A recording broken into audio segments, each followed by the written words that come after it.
Hi, I'm Sue Stockdale, and welcome to episode 105 of the Access to Inspiration podcast, where you can be inspired by people who may be unlike you. We hope that by listening to their stories, you can transcend your day-to-day challenges, gain new perspective, and be inspired to try new things. You'll find the transcription for this and all our other episodes at accesstoinspiration.org.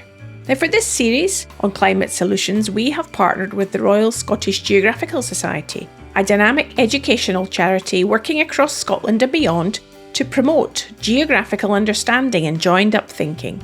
The RSGS has developed several exciting projects to enhance your understanding of climate science. Keep listening and I'll tell you more about that later. To become a member of the RSGS, you can go to rsgs.org. Now, my guest today is Professor Dame Anne Glover, who is the president of the RSGS. Anne is a molecular biologist who studied how we respond to stress at the molecular level. She was the first chief scientific advisor to the president of the European Commission, and before that, the first chief scientific advisor for Scotland. Now, as you will discover from our conversation, Anne has been an effective and well-respected ambassador for European science, and has deep experience of evidence-based policymaking. She's also a fantastic role model, working to increase diversity in both science and society, as well as ensuring that the knowledge generated from research can be made useful. I found her style very engaging, straightforward and down to earth, and I hope that you will enjoy what she has to say. Welcome to the podcast, Anne. It's a great privilege to speak to you today. Thank you. It's a pleasure to be here.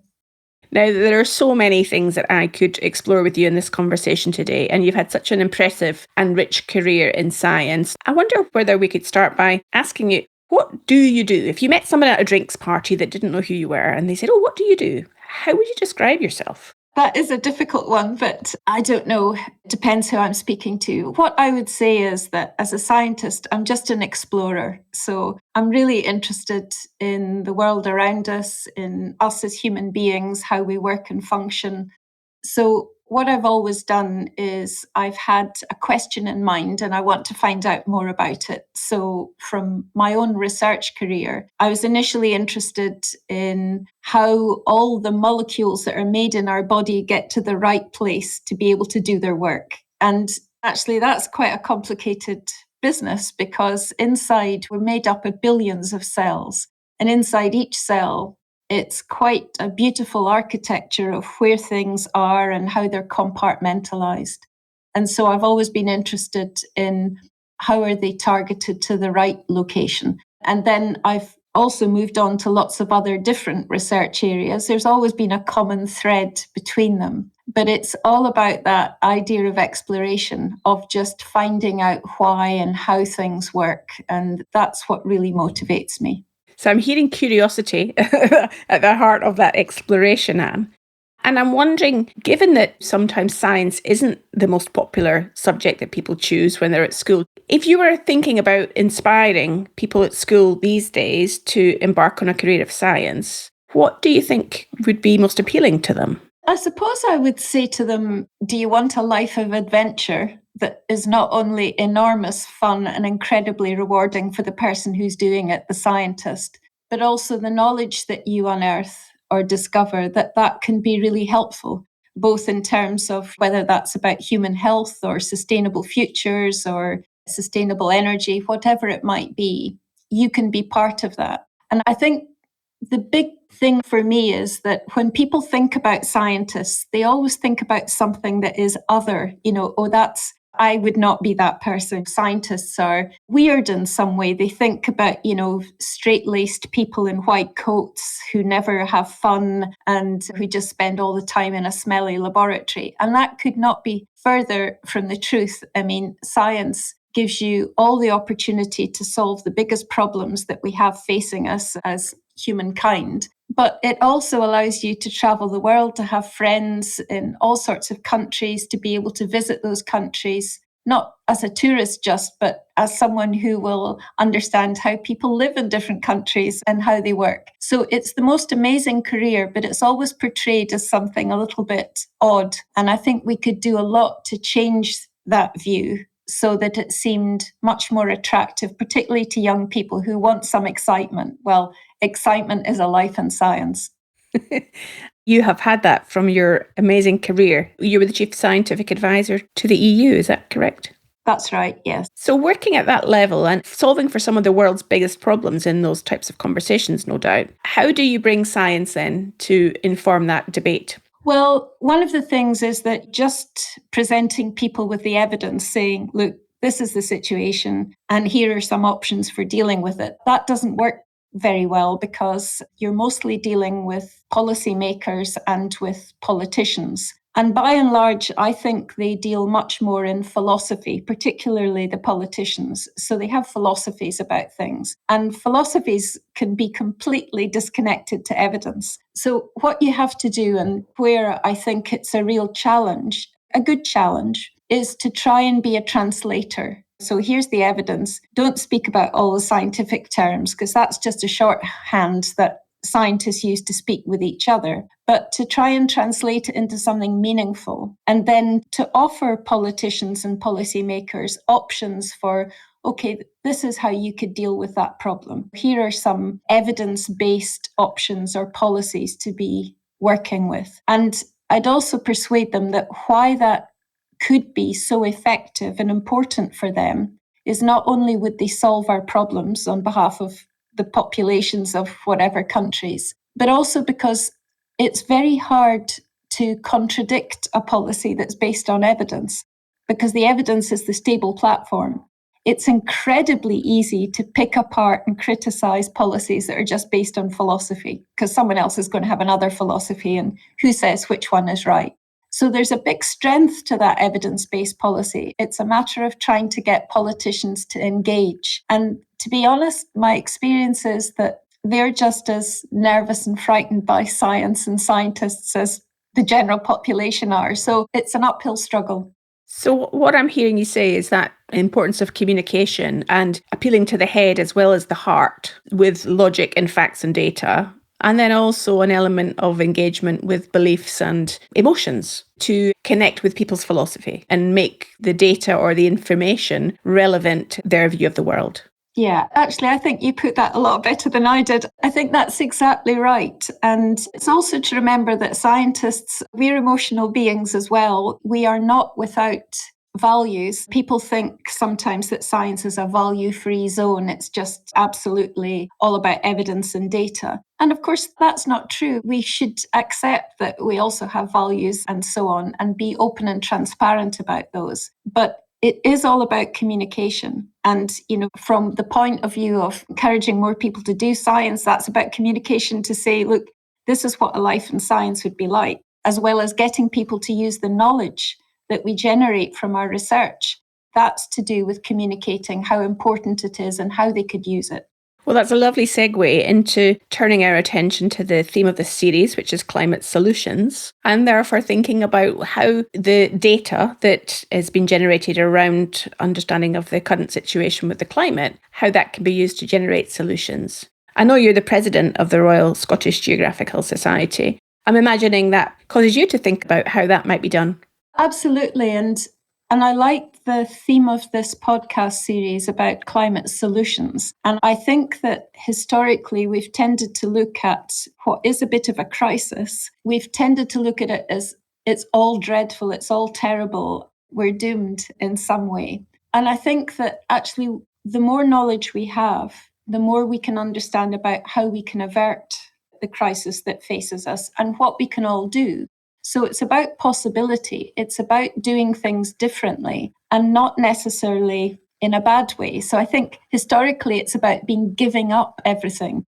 Don't fly, don't travel by car, don't heat your home as much, don't use energy intensive materials, all of these things. And we tend to think that that's going to completely disrupt the lifestyle that particularly those in the West have, and sometimes others aspire to. But actually, there's a better way of living. So let me give you one example. I have a car. If I didn't have a car, I wouldn't have to look after it. I wouldn't have to put fuel into it. I wouldn't have to try and find a parking space. I wouldn't have to fix it when it goes wrong. I wouldn't have to spend time taxing it and so on. What are my other options? It would be to get public transport, which I use almost all of the time now. The car is almost just an object I look at and I don't do anything with. And when I'm using public transport, I can speak to another human. I can find out interesting stuff, have a great conversation. It's often much more positive. It's to do with changing our expectation of life and what we should do. And if I give you another example, people now, when I was a student, so we're talking about the 1970s now, but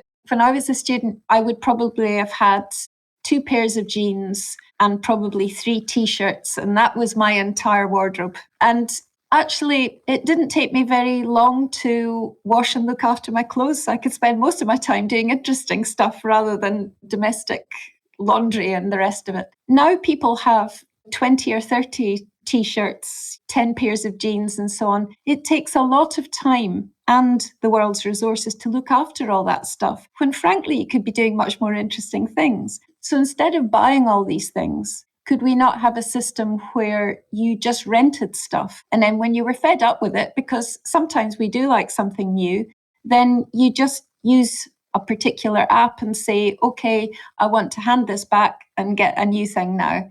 And it's delivered to your door and you pay a fee for it. Much, much better. So in other words, moving towards a system where we use things, but we don't consume them.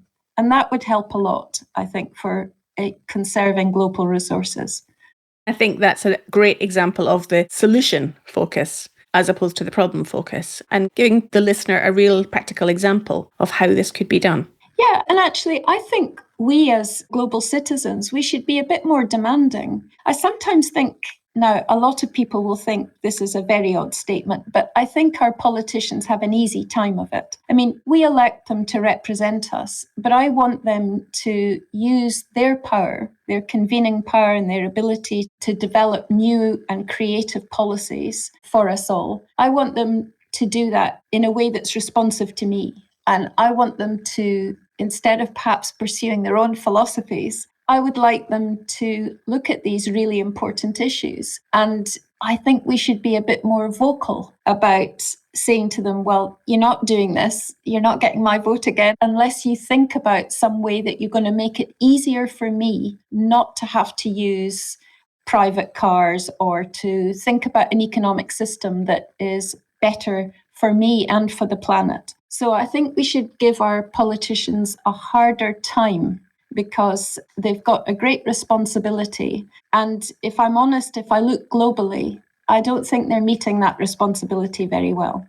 And I guess that's why perhaps we see around the world, particularly with the younger generation, those people being willing to voice their frustration with politicians.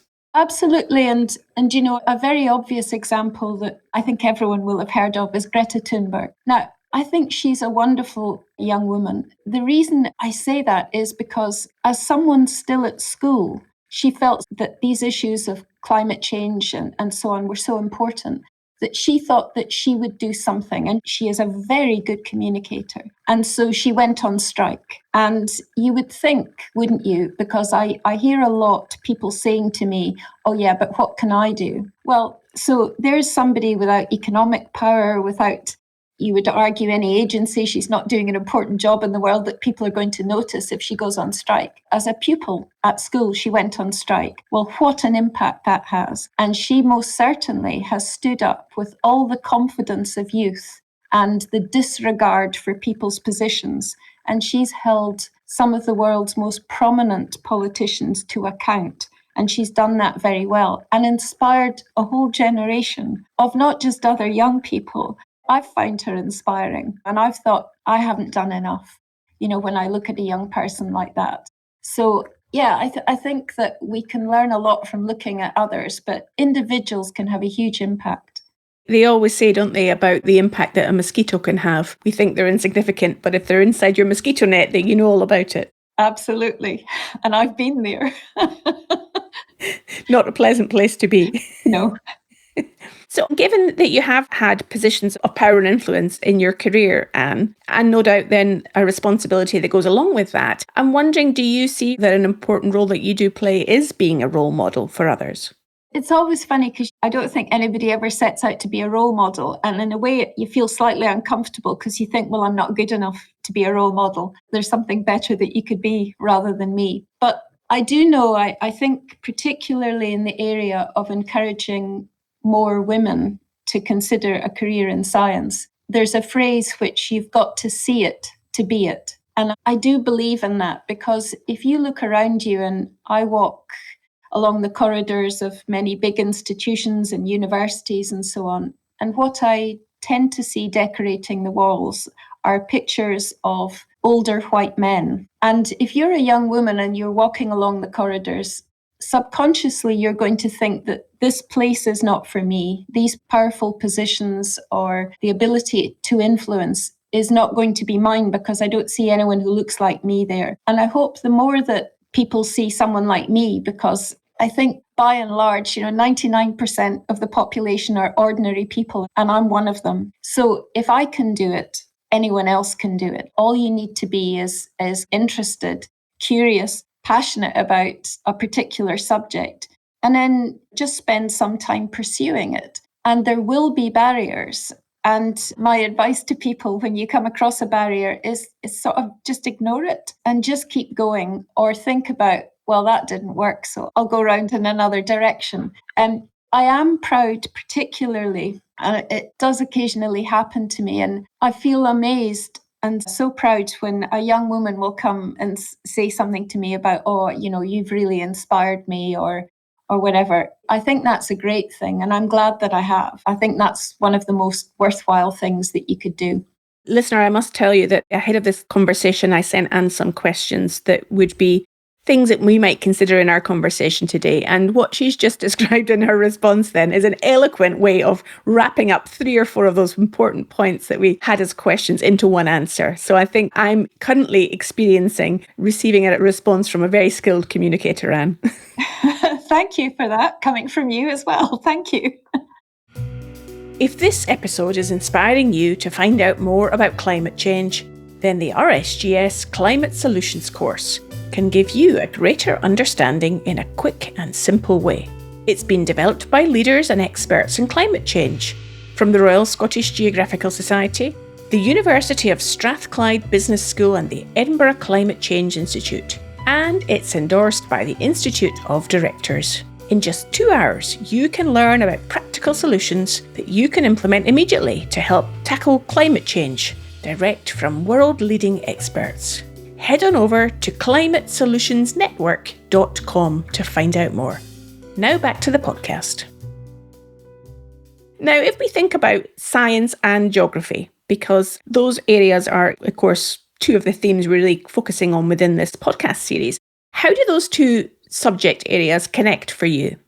Okay, it's one of the reasons that I'm very, very pleased to be the president of the Royal Scottish Geographical Society. And that's because geography for me, it sort of connects environment and people. And environment and our study of it is all about science and exploration of where we live and how we interact with our environment. But it also brings in that people part. And if I think of my career has largely been bashing bits of tissues apart and looking at them under microscopes and doing tests and not being able to see anything. So it's not been to do with people, but geography is very much to do with people. And that's where I think its unique place and also its excitement is that it's about seeing our world through the eyes of individual and with people and how people interact with their environment. So it's hugely important and could not be more relevant when we think about the big challenges that face us, the natural disasters, climate change, all of those areas. That is all about geography and people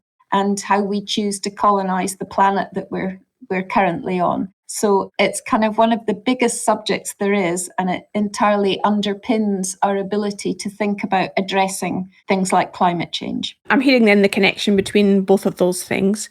For those young people that may be beginning a career in geography and or science, I'm wondering what you think the most important skills or competencies they need to have, given the world that they're going to be graduating into. I think the most important thing is to be outward looking. And what I mean by that is that it's very easy to get seduced when you're studying something that you actually find really, really interesting. And I'm describing myself now decades ago. And you just want to read more about it, to do more experiments, to find out more, to generate more knowledge. But my PhD supervisor, once I'd done my degree and I moved on and did a doctorate, my PhD supervisor once said to me, and he was meaning it as a chastisement because I loved doing experiments, but I wasn't so good at writing them up and publishing them. And he called me into his office one day as Professor David Eller, and he said, look, Anne, great that you're so excited about your science and so on, but research not published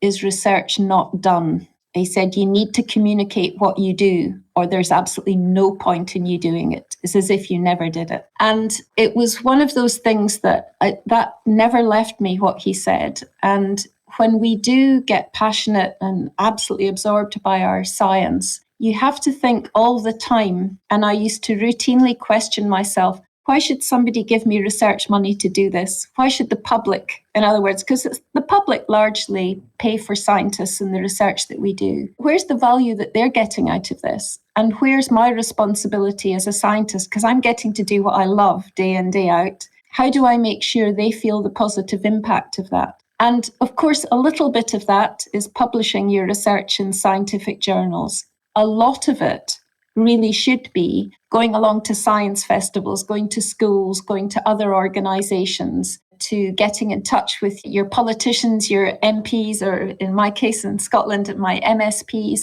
but to say to them, look, this is evidence that you need to be looking at to be able to address that problem. So my advice to younger scientists would be, you have to be loud, you have to be communicative, and honestly, a little bit irritating. If you can do it without being irritating, I'm not sure I've always managed to achieve that, but just to keep saying, yeah, I know it's uncomfortable what I'm telling you. How can I help you to be able to use this evidence, to be able to do a good job so that people will applaud you as a politician for doing something that has really had a very big positive impact for a lot of people. And I'm very happy that politicians should get the credit for that, because they've got the responsibility for it. But scientists have an obligation to communicate the knowledge that you generate, because if you don't do it, it's as if you didn't generate it in the first place. So that bit is a bit that people don't always think about, but it's an important, vitally important part. I wholeheartedly agree with you, Anne. And here we come back around to this subject of communication. Sometimes we perceive that scientists are very logical, left brain, detail orientated, perhaps not great communicators, that wouldn't be their primary strength. And yet, here's you saying actually communication is key.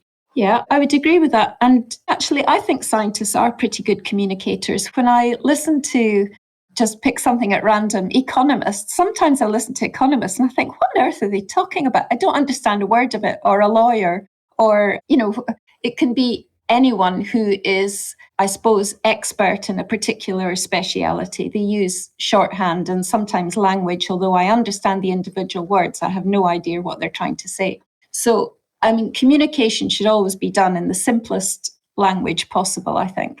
But not all of us maybe want to communicate it. It's quite daunting standing up in front of a big group of people and trying to communicate. I always find you get nervous or an awful feeling in the pit of your stomach. That never goes away, but I think that's a good thing. That's partly adrenaline, and that makes you sharper, which is good. But if as a scientist you feel, I've tried it lots of times and I can't speak effectively to a group, that doesn't let you off the hook. What you then need to do is find another scientist who will communicate on your behalf. So it's making sure that whatever you are generating, whatever knowledge you're generating, and some people find it easier to communicate through the written word rather than spoken, then you just need to find a way of doing it.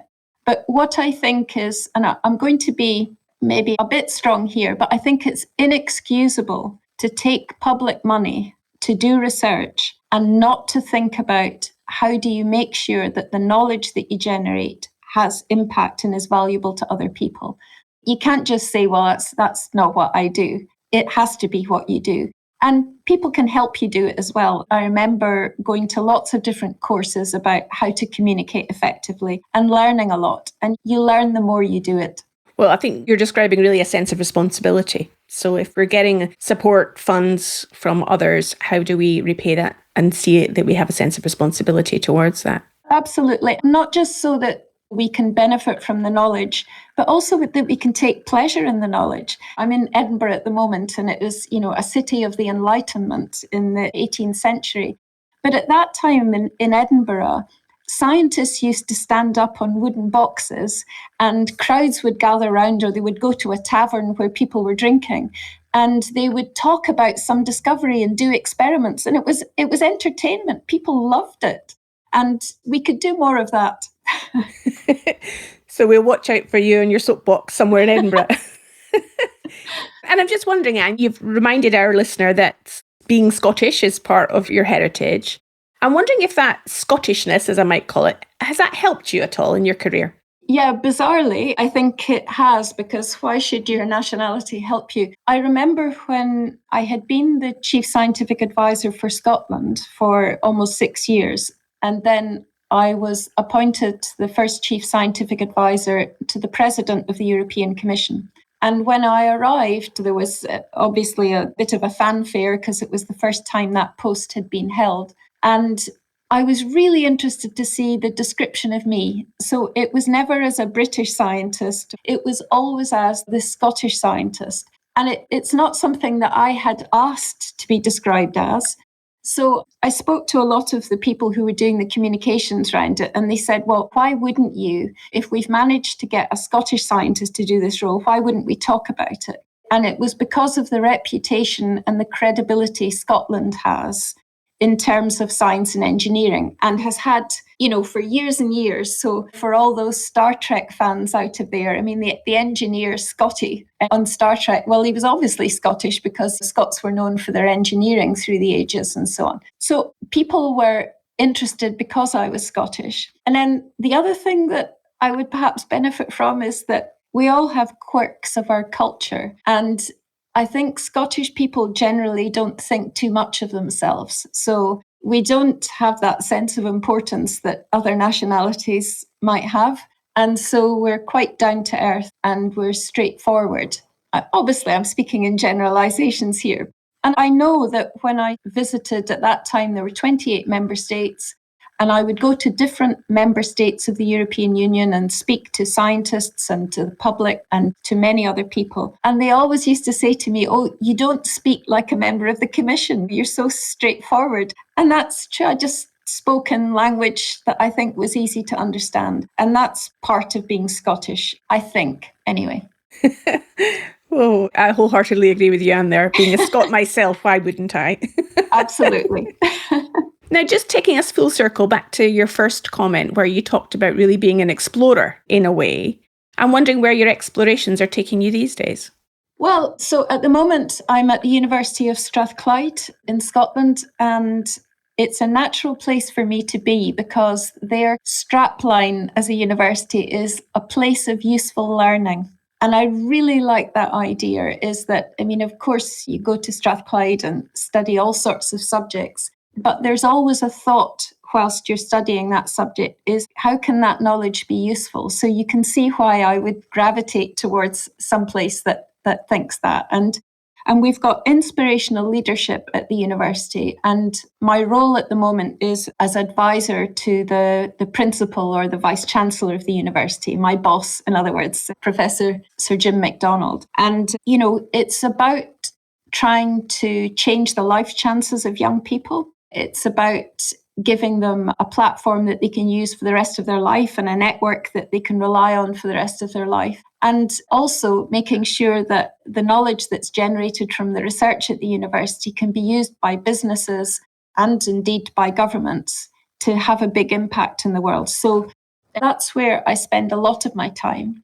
And also do that thing, when you get to a certain age, you start doing other things in inverted commas, which tends to be on boards of organisations. And I've worked with a number of charitable institutions, particularly looking at things like food sustainability in Africa. And I'm particularly interested in that. I think we could be sustainable in food in developed worlds. It's just that we choose not to be. But if you live in like the African continent, they're feeling the first impacts in Africa and Asia of climate change. So how can we leverage science and research on their behalf to make sure that they've got a sustainable future. Because my view is that what we currently described as the developed world, we created the problem. And I suppose the full burden of that problem is more felt by people, for example, in Africa and Asia. So we have a bit of an obligation to do something. And also, I'm sometimes never happier than when I'm in different African countries. There's something about the people in those countries that I just love. So that's a huge pleasure. And I suppose the other thing that I'm particularly interested in is using biology or biotechnology to substitute for a lot of the technologies that have required fossil fuels in manufacturing goods, making chemicals and products, have often used oil or gas or coal. And you can use biology as a substitute. So I chair one of our innovation centres in Scotland to try and make sure that that technology becomes mainstream, not just for us in the Western world, but globally. And I have no doubt that your ability as a communicator will help speed along those changes and spread the message about that work that is being done in those innovation centres and so on. I hope so. Finally, Anne, to disprove the theory that we mentioned somewhere in our conversation earlier today that sometimes scientists can be seen as serious, what makes you laugh? Well, that's a really good question. I mean, you tend to see scientists when they are being serious because they're talking about something that's serious. But just because we deal with serious things doesn't mean to say we're serious people. And I am happy to say that I spend the majority of my time in life laughing. I find people, my friends, my husband, in fact, makes me laugh hugely. And there is nothing better than having tears streaming down your face of laughter because of, either not necessarily stand-up jokes, but situations and so on. So I love laughing. I love going to the Edinburgh Fringe and Festival every year, and I laugh a lot at that. And I laugh at myself a lot because, I can still see the absurdity sometimes of things that happen to me or things that I do. So I spend a lot of time laughing. And actually, if you have a career in science, you have to remember that you're interacting with some of the most creative, imaginative people in the world, and they tend to be incredibly funny. So if you want a good laugh and a life of adventure, science is for you. Well, I can't beat that strapline as a final point for our conversation, Anne. It's been lovely today following your career, sharing some of the highlights and your thoughts on these important subjects that we're considering around climate and the way we can look after the world a bit better for all of us. And it's been absolutely lovely for me to have this opportunity to chat to you as well, Sue. Thank you. Thank you, Anne. If people want to find out more about the work that you do, how might they be able to do that? So the easiest thing is I'm one of these odd people with a Wikipedia page. So you could look me up on Wikipedia. There's more than one Anne Glover, I should say that as well. There's also a witch. That's not me, and she's dead. There's also a venture capitalist. I've met her, but that's not me either, although we do get confused for each other. And also you could have a look at the University of Strathclyde. I've got a web page there, and if anybody's any questions, they can email me. It's easy to find out the email address on the Strathclyde webpage. Wonderful. Well, thank you again, Anne. It's been a real honour speaking with you today, just to hear how down to earth you are, how excellent you are as a communicator, and no doubt a great advocate for the missions that you support. Thank you very much. I hope you enjoyed my conversation with Professor Dame Anne Glover. And she is certainly confirming a thread that has been prevalent across all the episodes in this series so far, about how we communicate has such an impact on what we're trying to achieve. Now, you might also want to listen to episode 76, where Susan Murphy, a broadcast voice coach, provided some really useful tips on how to communicate authentically. And here are 2 actions that you can take, having listened to the podcast. First is you can go over to the website, to the reflection section, where we have a list of questions that will help you to reflect on what you've heard in this episode. And secondly, you can sign up for our Zoom listener discussion on the topics that are raised in this series, which will take place on Friday the 21st of July from 1 o'clock till 1:45 BST. And you'll find links to both of those things on the show notes. For the final episode in this series, next week, my guest will be Bertrand Piccard, the legendary aviation pioneer who made the first ever non-stop round-the-world balloon flight and now combines science and adventure to tackle some of the great challenges of our times. I do hope you can join me then.